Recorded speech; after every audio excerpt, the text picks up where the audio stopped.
Por que Deus, aliás, por que Abraão sugere a Deus, claro, com o incentivo de Satanás? Porque qual é o objetivo de Satanás? Derrubar a promessa de Gênesis 3,15. Ele vai fazer de tudo até a cruz para derrubar a promessa de Gênesis 3,15. Mas em Gênesis começa o indício, as sugestões de Satanás para derrubar a promessa. E aí soma-se ao ponto de que Abraão já é um idoso, Sara não tem condições, e Gênesis nos oferece a ideia de que Abraão sugere Eliezer, ou Damasceno. Vamos lá. Damasceno dá a entender que Eliezer era de Damasco. Damasco não fica em Israel.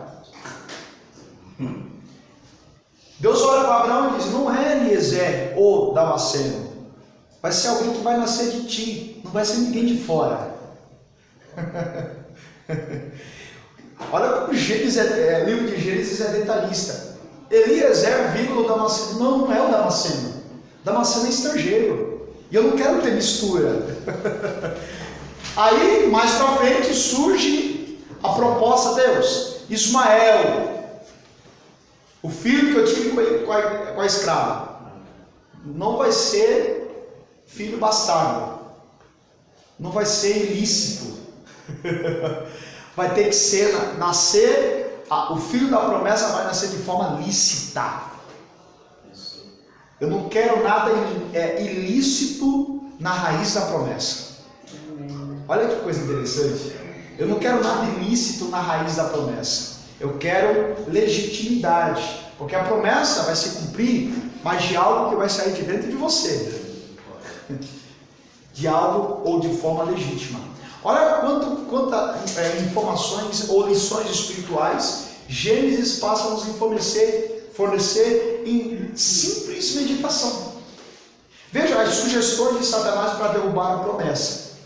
Vamos continuar? Olha só. Durante as narrativas apareceram também a origem de outros povos, como os ismaelitas e também dos e na história de Ló, que aí está Lote, mas é Ló.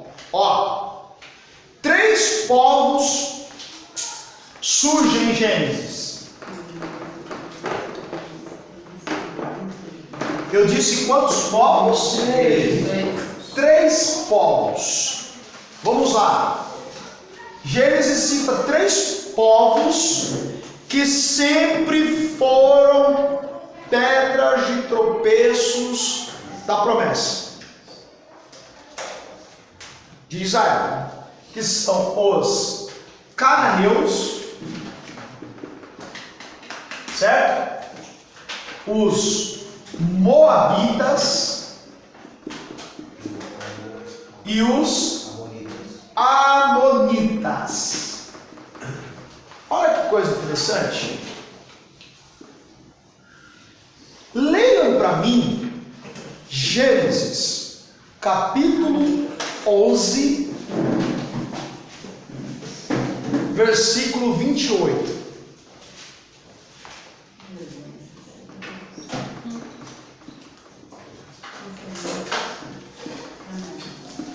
Acharam? Gênesis 11, 28.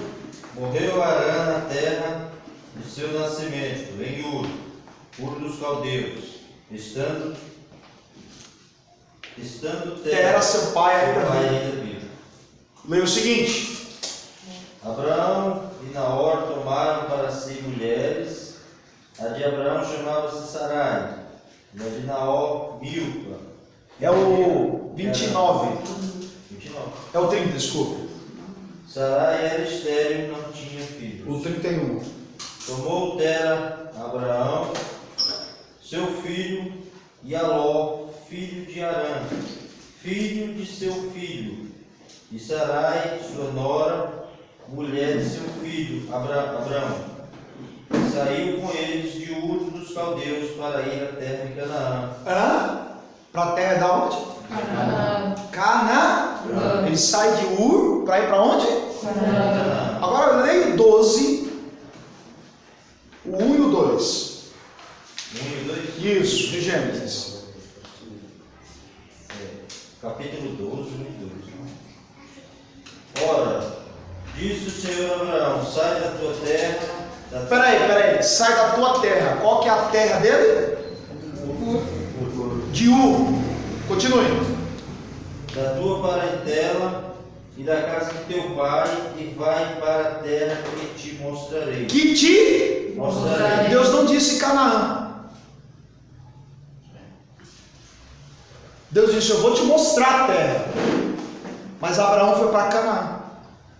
E aí, olha só. E aí o que acontece? Abraão deveria seguir a rota de Deus, o roteiro de Deus. Mas Abraão fez a sua própria rota, Canaã. Quando ele chega em Canaã, e aí ele vai adiante, só que quando Jacó, mais na frente, quando Jacó descobre que José morreu porque os irmãos de José mentiram para Jacó, Jacó está residindo em Canaã, criou raiz em Canaã. E aí, quando José se torna governador, José manda chamar o pai que está em Canaã, junto com a família inteira, 70 pessoas, segundo o Êxodo 1, 70 pessoas. 70 pessoas vão para o Egito. Lá no Egito, na terra de Gósen, eles se proliferam. 430 anos depois, são 3 milhões de pessoas. E aí surge o faraó, que não conhece a história de José, e coloca o povo na escravidão. Quando o povo sai do Egito, a promessa de Deus era para ir para onde? Canaã. Só que quando eles chegam em Canaã, eles encontram quem? Os cananeus. E o que deveria acontecer? Quando Moisés morre e Josué assume o lugar de Moisés, Deus foi específico para Josué: expulse os cananeus da terra que era de vocês. Por causa da ida para o Egito, a terra ficou vazia, então os povos tomaram conta da terra que já era de Jacó. E agora o povo é liberto, eles voltam para Canaã. Quando eles chegam em Canaã, encontram novos moradores morando na terra. Deus disse para Josué: expulsa todo mundo, os heveus, heteus, os jabuseus, todo mundo, porque a terra que manda leite e mel é de vocês. Só que o que ocorre? Josué, enquanto está com vida, expulsa os cananeus. Mas quando Josué morre, antes de morrer, ele dá ordem: olha, não permitam que os cananeus vivem no meio de vocês. Só que quando Josué morre, todo mundo se mistura com o cananeu. Ao invés de expulsar os cananeus, eles habitam e convivem com cananeus. Eles permitiram que os cananeus ficassem no meio deles. E aí o que ocorre? Gênesis informa que os cananeus vai ser o instrumento de Satanás para parar a promessa de Gênesis 3,15. Por quê? Porque é justamente os cananeus que vai fazer o povo de Israel se corromper. É os cananeus que vai ensinar homossexualismo para Israel. Se você pegar o livro de Juízes, houve homossexualismo em massa. Se você pega o livro de Juízes, estupro coletivo, que era praticado entre os cananeus. Agora os israelitas, teve um levita lá que permitiu que a sua esposa fosse violentada. Então, esses costumes, oferecer crianças aos deuses cananeus, foram passados para Israel. E veja que Israel, que é o povo da promessa, acaba se corrompendo porque não tiraram os cananeus do meio deles. Não era para conviver, era para se separar dos cananeus. E o Senhor sempre podia, né? Exatamente. Olha outro povo aqui que Gênesis cita: os Moabitas e os Amonitas são irmãos. Moab e Amon são irmãos. E você pegar, olha só, se você pegar Gênesis 19, Deus manda 2 anjos para a terra de Sodoma e Gomorra para tirar a família de Ló de lá porque Deus iria derramar enxofre e destruir Sodoma e Gomorra. Vocês lembram da história? O anjo está retirando a família, a mulher de Ló olha para trás, se torna estátua de sal. O anjo pega na mão de Ló e das suas duas filhas, que são pequenas, e os tira de lá e cai fogo e destrói tudo. Vocês lembram para onde Ló com as suas duas filhas vão morar? Nas montanhas, nas cavernas. As meninas vão crescendo e uma chega a comentar com a outra: olha, acabou os homens na terra, só sobrou nosso pai. Ló é sobrinho de Abraão, portanto, um braço da promessa. A mais velha disse para a mais nova: vamos embriagar o pai, eu passo a noite com ele, amanhã nós embriagamos o nosso pai e você passa a noite com ele, para podermos gerar descendência para o nosso pai. Dito e feito, 3 meses depois estão as duas grávidas do pai. Nascem da mais velha, Moabe, e da mais nova, Amon. E esses dois meninos vai dar origem a 2 nações que sempre vai prejudicar Israel. Os moabitas, quando o povo de Israel estava voltando para Canaã, pelo deserto, Moabe ficava na rota para Israel passar para chegar na terra da promessa. Moabe não permitiu que eles atravessassem a terra. E aí a viagem se tornou mais longe. Lembra de Baraque? Que contrata Balaão para corromper o povo de Deus, não deixando eles passarem na terra? Pois é, veio de um incesto. Tudo que começa errado só termina errado. Exatamente. Os amonitas, ó, quem lembra de Neemias? Construindo os muros. Quais são os nomes dos 3 inimigos de Neemias? Ó, Sambalate, Gesser e Tobias. Se você pegar Sambalate, olha só, se você pegar Sambalate, que foi o mais assíduo crítico de Neemias, é ele que vai dizer: Neemias, você é fraco, Neemias, o muro vai cair, Neemias, você quer se aparecer, quer ser governador. Está lá em Neemias 2 ao 4, capítulo 2 e capítulo 4. Você vai encontrar Sambalate, a Bíblia vai dizer que Sambalate é Oronita, descendente dos Moabitas. Sambalate é Amonita. É ele que vai atrapalhar a construção dos muros. Tudo que vem de Amon não presta. Então veja que Gênesis, ele tira um fio de uma lã e começa a desencadear uma série de situações. O livro é fantástico para quem gosta de mergulhar no mundo da Bíblia. Vamos para a página 5. Quero pular um pouquinho. Bom, na página 5 nós temos aí a conclusão do livro, que termina lá com José no Egito. Né? José no Egito. Livro do Êxodo. Bom, no livro do Êxodo, eu estou correndo um pouquinho, gente, porque a matéria está atrasada, tá bom? No livro do Êxodo, só lembrando que nós temos aí mais 3 semanas, tá?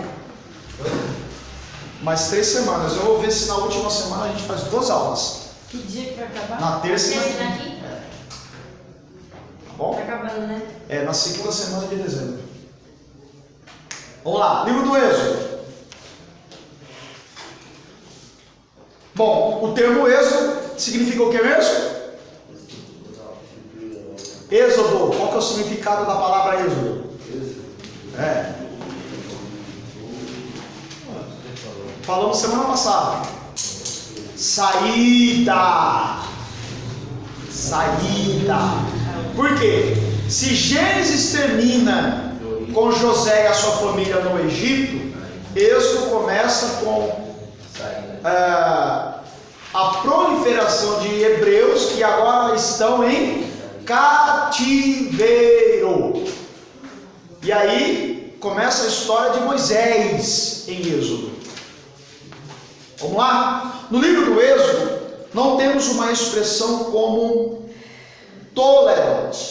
do Gênesis, para nos ajudar no processo da estruturação do livro. Existe uma fórmula tradicional para indicar o itinerário do código sacerdotal do capítulo 12, capítulo 40, capítulo 13, 14, 15, 16, 17, 19. Esses capítulos que eu acabei de citar para vocês, escritos aí na apostila, eles mencionam todo o código de civilização do povo. Veja, lembra que eu falei que Êxodo é um livro onde os hebreus têm a liberdade dos pés, mas a mente está escrava? Lembra que eu falei? Sim. É mais ou menos assim. Eles passaram tanto tempo convivendo no Egito, que agora em liberdade eles têm dificuldade de assimilar novos costumes, seguir novas regras. E é aqui que entra em cena Moisés, que nesses capítulos vai elaborar um código de leis. Porque quem concorda comigo que povo sem lei, cada um faz o que quer? Sim. Sim ou não? É igual por isso é regra. Exatamente. Deus precisava colocar regras no meio do povo. Escute, em todo o cenário bíblico, e a maior evidência disso é o livro do Êxodo, nesses capítulos que nós citamos, a maior verdade disso é que Deus, ele nunca deixa o seu povo sem regra. Povo que não quer obedecer às regras acaba padecendo e nunca sai da vara da disciplina de Deus. Exatamente. Todos aqueles que não gostam de seguir regras, que não gostam de cumprir regras, sempre estão em disciplina. Sempre, quando eu digo disciplina, estou dizendo debaixo da mão de ferro de Deus. Quem não obedece regras, sempre está na vara de Deus. É mais ou menos assim, gente. Por exemplo, vamos ser sinceros? E isso serve para a nossa vida secular. Ultrapassou o farol vermelho. Multa. Sim ou não? Estacionou em lugar errado. Não pagou IPTU. O que acontece? Toma a sua casa. Não pagou IPVA? Seu nome está bloqueado. É simples. As regras existem para ser cumpridas. E Êxodo nos mostra a necessidade de cumprir regras. Como eu disse, Êxodo nos apresenta um povo que tem a liberdade dos pés, mas a mente está escrava. Mesmo em liberdade. Difícil de entender, né? Vamos lá?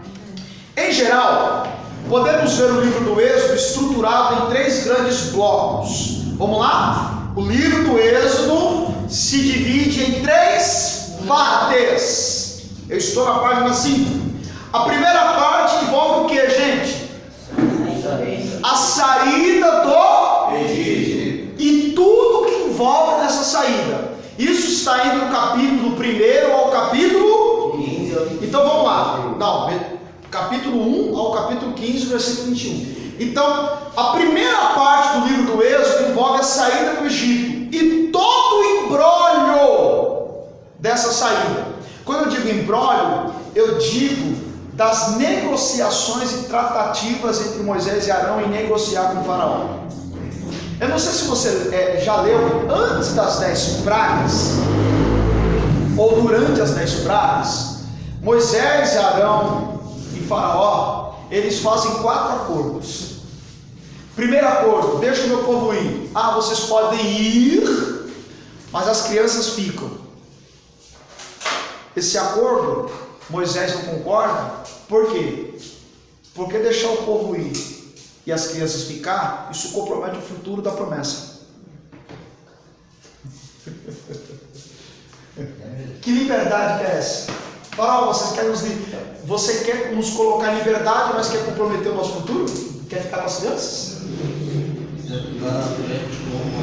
Exatamente. A segunda proposta: deixe o meu povo ir. Aí Faraó diz: olha, vocês podem ir, mas as mulheres ficam. Como assim? Uma liberdade que compromete a família? Pode ler lá. Pode ler lá. Uma liberdade que comprometa a minha família, nada pode estar acima da minha família. Ainda que essa liberdade puxe a minha família, eu não quero essa liberdade. Moisés, terceira proposta de Faraó: deixe o meu povo ir. Faraó diz: olha, vocês podem ir, mas os gados ficam. Que liberdade é essa que compromete a minha adoração? Porque eu preciso do gado para oferecer. Pega ele. Que liberdade é essa que compromete a minha vida de devoção com Deus? Moisés disse para Faraó: eu preciso do gado. Como é que eu vou sacrificar? A quarta proposta: deixa o meu povo ir. Faraó diz: não, pode fazer o sacrifício aqui mesmo no Egito. Vocês querem colocar em cilada, Faraó? O boi aqui é sagrado. Se eu mato o boi e sacrifico para Deus aqui, isso aqui vira motivo de chacina. Que liberdade é essa que me traz morte? Olha quantas lições espirituais do livro de Êxodo. As 4 propostas do Faraó. O que foi necessário Deus fazer? Mandar as 10 pragas. Moisés diz assim: não vai ficar aqui no Egito uma unha. Se eu não me engano, está no capítulo 8 de Êxodo. Faraó, não vai ficar uma unha. Eu quero tudo. Ou é tudo ou nada. Ou é tudo ou a praga vai continuar assolando o Egito. E cada uma das 10 pragas atingia uma divindade egípcia. Não foi meramente a escuridão, o piolho, a úlcera, não. Era cada praga para atingir uma divindade egípcia. Eles confiavam tanto nos deuses deles, que Deus mandava justamente um fator que mexia com a estrutura do Deus deles, e esse Deus não podia fazer nada. Então guarde isso. Guarde isso. Primeira parte do livro do Êxodo: a saída do Egito. Começa onde e termina onde? Capítulo 1 ao 15. Então leia essa história que eu acabei de citar para vocês nesses capítulos. 2. A segunda parte do livro do Êxodo nos apresenta do Egito ao Sinai. Ou seja, da saída do Egito ao Monte Sinai, aonde Deus vai revelar os 10 mandamentos. E a terceira parte se encontra onde? Israel no Sinai, do capítulo 19 ao 40, aonde a aliança e eleição subdividida em aliança, ruptura da aliança e renovação, instrução para a construção do tabernáculo e construção do tabernáculo. Então, resumindo, o livro do Êxodo envolve a saída do Egito, as propostas de Faraó, as 10 pragas, Israel peregrinando pelo deserto até o Monte Sinai, Deus entregando os 10 mandamentos do Monte Sinai, e termina com Deus orientando a construção de um templo, de um tabernáculo, para que ele pudesse habitar no meio do povo. Vou fazer uma pergunta sobre Êxodo. O que evidencia a presença de Deus dentro de Israel no Êxodo? O que mais caracterizava a presença de Deus na condução da saída do Egito para a terra que é mana, leite e mel? A obediência? Não. Não. O que evidenciava a presença de Deus no meio do povo perante o deserto? A coluna de fogo. Hã? A coluna de fogo, a nuvem de fogo durante a noite, porque eles estão no deserto, e aquele deserto, aqui os estudiosos chegam à conclusão, chegaram ao cálculo que durante a noite é menos 20 graus, e o dia 50 graus.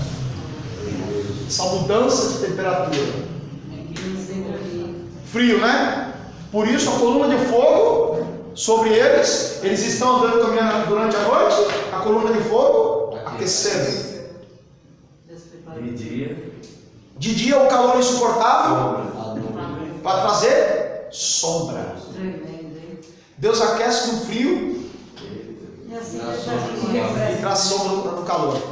Assim que ele faz com É isso refresco. aí. Só que veja bem, Deus, pela coluna de fogo e a nuvem que trazia a sombra durante o dia, Deus estava do lado externo. Deus, quando chama Moisés, no livro do Êxodo, orienta Moisés a construir um tabernáculo. Gente, estudem vou até escrever aqui, ó. Façam essa pesquisa e vocês vão descobrir verdades espirituais. Ó, a tipologia do tabernáculo.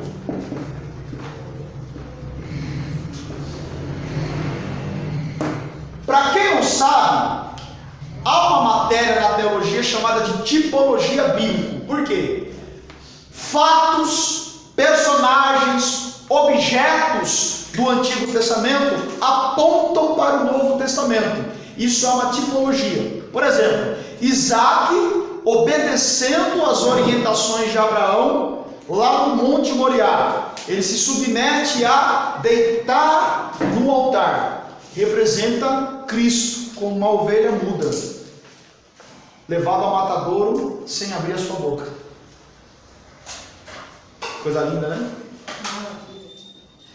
As vestes que Deus teve que fazer para cobrir a nudez de Adão e Eva era um tipo da morte de cruz. O cordeiro seria morto para nos trazer vestes de salvação. Então tudo tem uma tipologia. E o tabernáculo de Moisés, gente, o tabernáculo tem várias cores, o tabernáculo tem vários objetos. O tabernáculo era dividido em pátio, lugar santo e lugar santíssimo. Cada uma dessas divisórias traz lições espirituais. No pátio, só para nós termos um exemplo, no pátio, que era o lado externo do tabernáculo. O pátio, todos poderiam ter acesso. Judeus, hebreus, estrangeiros, todos teriam acesso. Aqui eu já aprendo uma grande lição. Dentro do reino de Deus, Deus não faz exceção de pessoas, todo mundo é bem-vindo. A graça abraça a todos, independente do credo, da cor, da opção sexual. A graça não faz a acepção de pessoas. Então o pátio nos diz que todos são aceitos. E no pátio tem duas mobílias. Primeiro, o altar de bronze, que é o altar do holocausto, e a bacia de cobre. E isso aqui tem uma representatividade enorme. O altar do holocausto aponta para a cruz, porque era lá no altar de bronze que o animal era sacrificado, o sangue derramado, e o homem saía perdoado.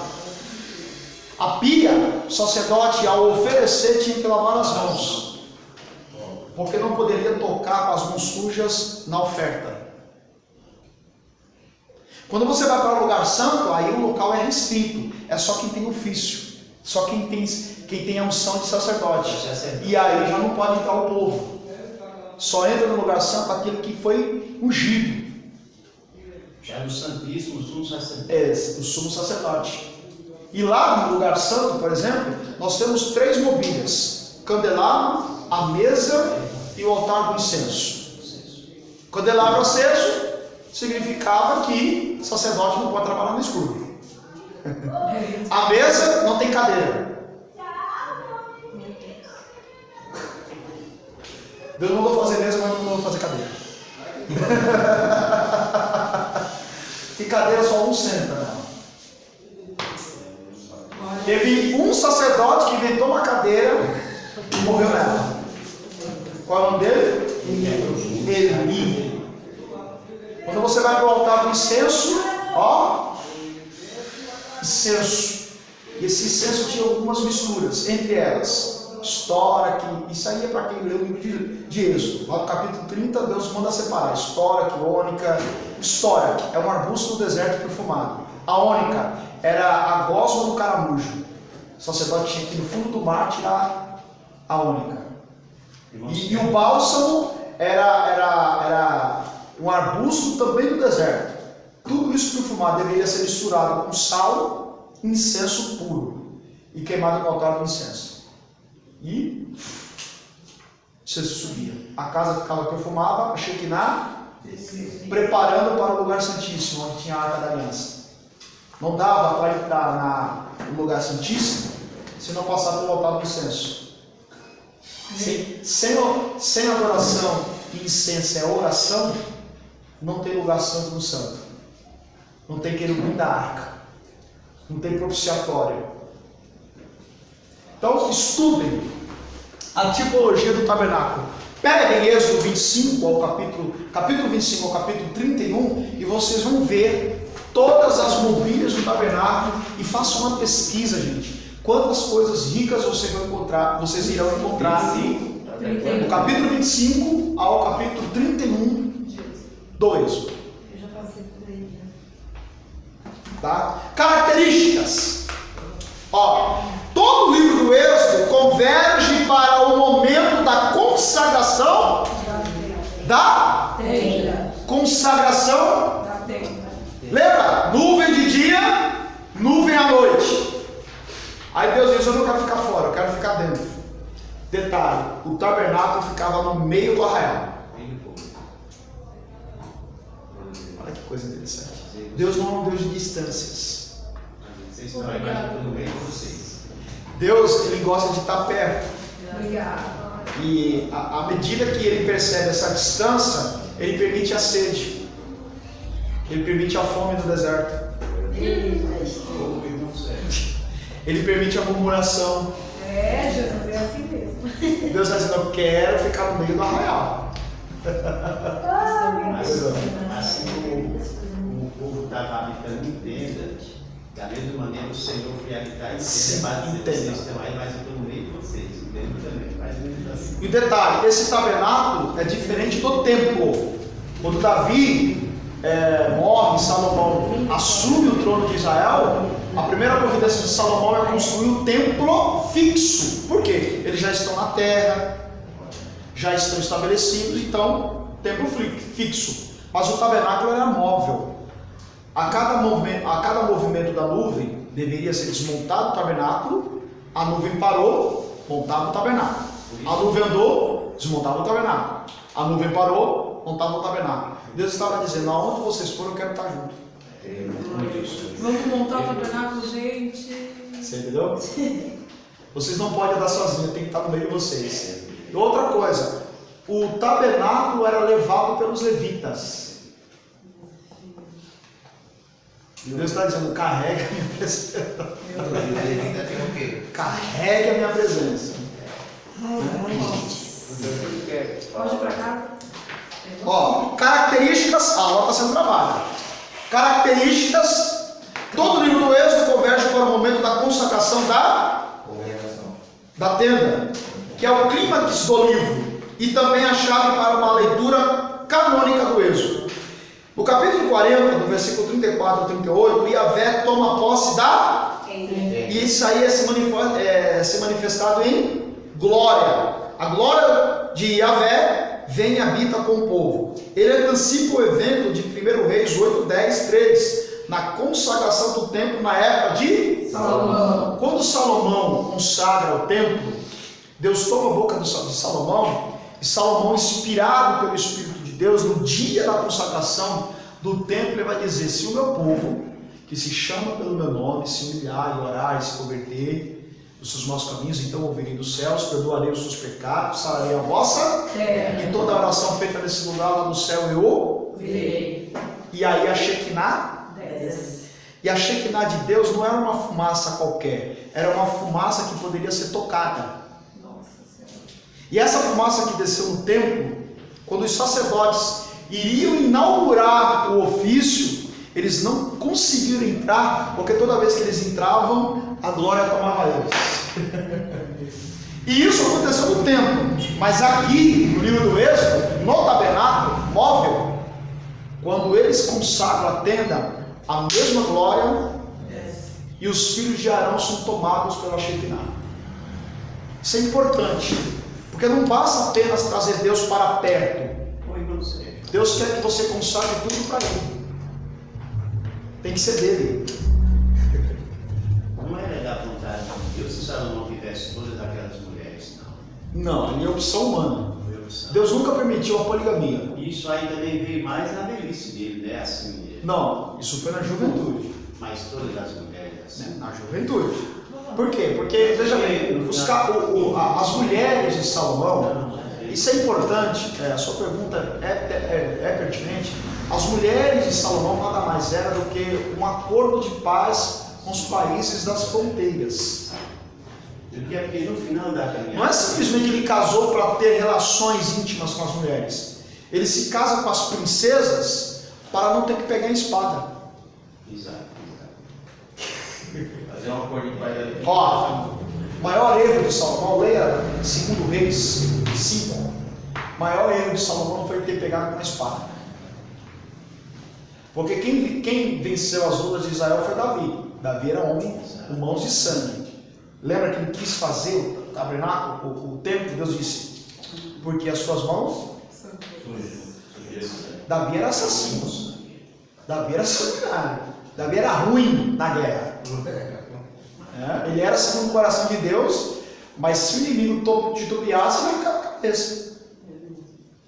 Só que quando Salomão herda o trono, quando Salomão assume o governo, Salomão assume um governo de paz. Então, qualquer movimento que ele perceba que vai haver uma guerra, ele vai lá e se casava com a filha daquele rei.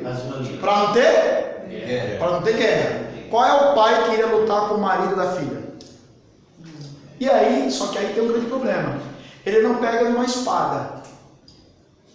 E aí, como não tem guerra, relaxa tudo. Meu Deus. Se você pegar o início da vida de Salomão, ele tem sonho com Deus. Ele pede sabedoria, Deus dá riqueza.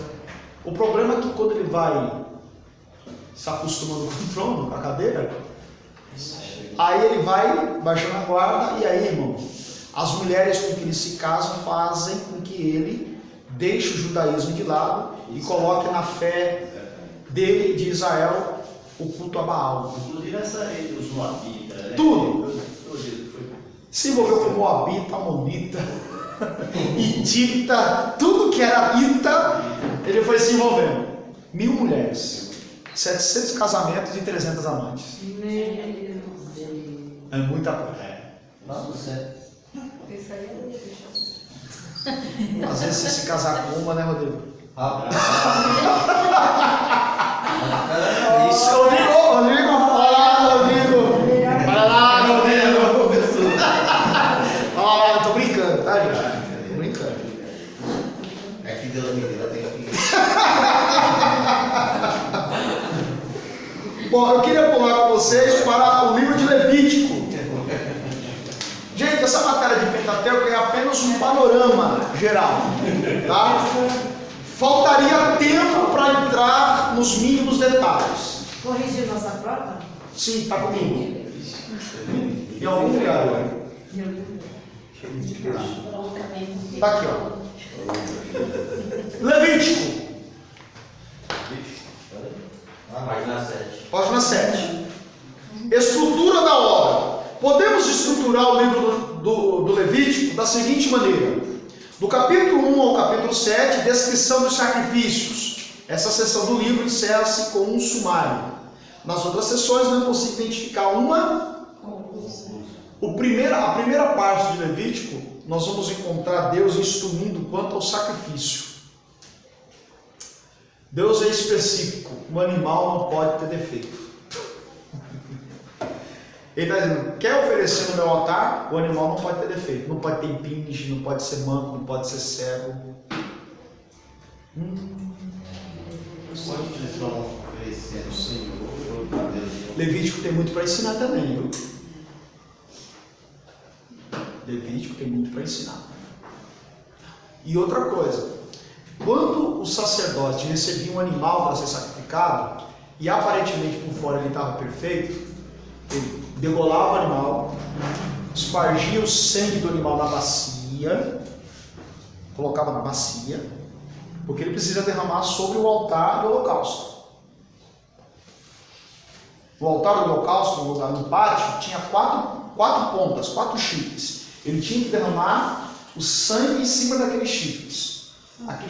Aqueles chifres nas 4 extremidades, chifre na Bíblia significa autoridade. E nos 4 cantos do altar, esse chifre estava dizendo: Deus tem autoridade nos 4 cantos da terra. E o sangue derramado sobre essas 4 pontas significava que Deus aceitava o sacrifício.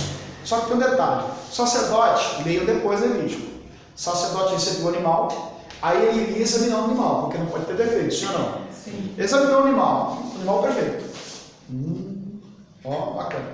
Vamos levar. Aí ele vinha, segurava o pescoço do animal, com a lâmina, ele ó, e vinha auxiliar com a bacia. Retirava todo o sangue. Só que antes dele jogar o sangue no altar, nas 4 pontas, ele tinha que abrir o animal. Aí ele precisava da ajuda dos auxiliares que vinham, abrir o animal no meio. Por quê? Porque o defeito não pode ter defeito por fora. Por fora está tudo ok, mas ele abria para ver se tinha defeito por dentro. Também não podia. Também não podia. Não pode ter defeito fora nem defeito dentro. Ele abria, daí, tem um defeito aqui. Aqui tem uma doença. Não serve para o altar. Joga o sangue fora. Aí quando o sacrifício era perfeito, olha que coisa interessante. Ó, no altar do holocausto, a gordura era de Deus. A gordura do pâncreas, a gordura do coração e a gordura do fígado era separada para Deus, do animal. Hoje a gordura é separada. A gordura era de Deus. Os peitos e as coxas dos animais, as melhores partes. Quem gosta aqui de frango? Quem ataca a coxa? Não, o povo está atacando a gordura hoje. Tem gente que ataca a coxa e deixa o carcaço para a mulher, né?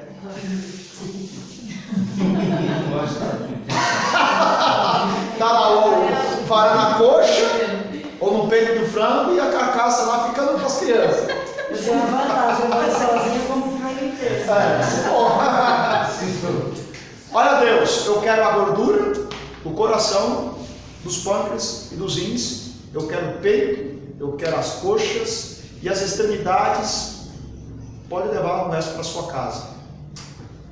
O peito, as coxas pode queimar no altar, é meu.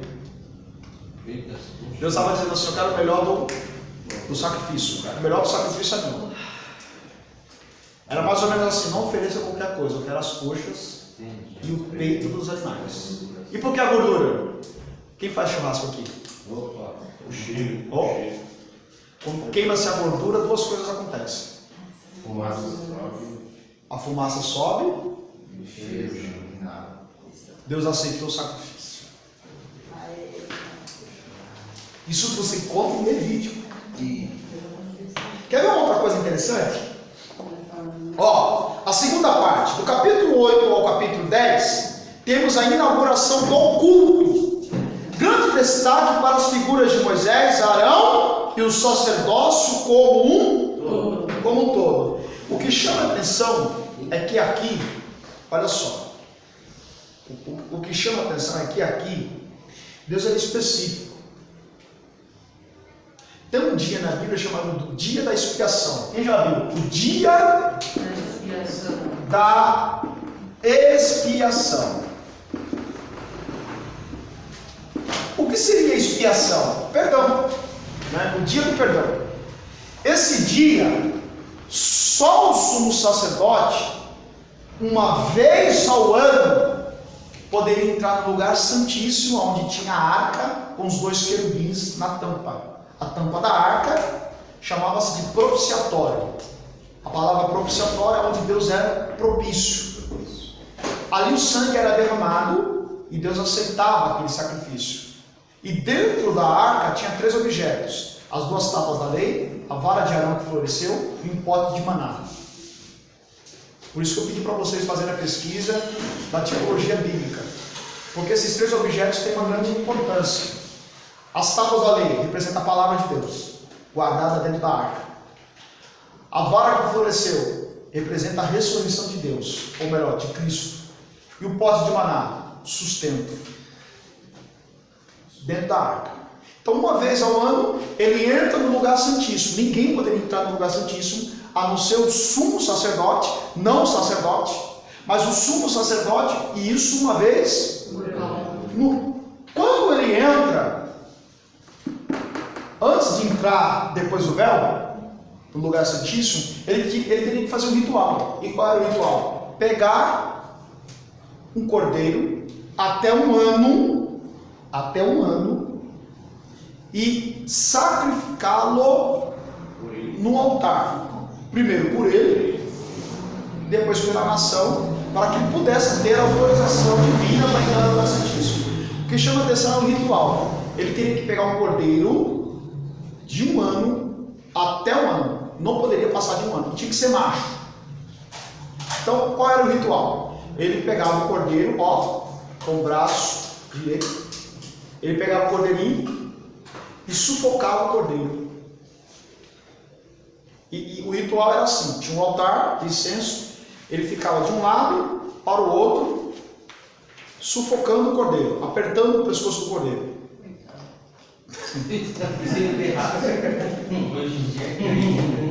Por que ele tem que fazer esse ritual? Porque eu não sei se você sabe, um bode e um cordeiro, até um ano de vida, eles são idênticos. Um bode e um cordeiro. Eles não têm chifre, porque eles são parecidos. Para que apertar o bode? Para saber se ele é bode ou cordeiro. Berrou! Berrou não pode por sacrifício. Se berrar não serve para o altar. Pode devolver isso aí. Recebe aí, galera. Se berrar não pode